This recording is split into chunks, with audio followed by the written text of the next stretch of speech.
Disabled Person reviews Disabled Meteorite Part 68, The Blind Side. I know the major conversation around this happened like 8 months ago, but I'm always late to the party. It's my thing.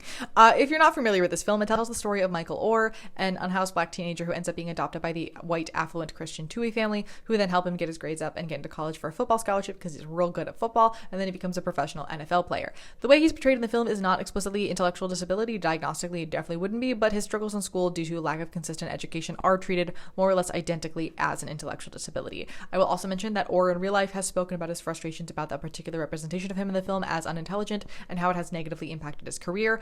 Also, this film is a cookie cutter white savior inspiration porn situation. The reason this is in the disability review series, despite not technically entirely being disability, is because the paternalism of racism and the paternalism of ableism feed into each other, and in this particular situation, there is a huge disability rights conversation that comes along with it.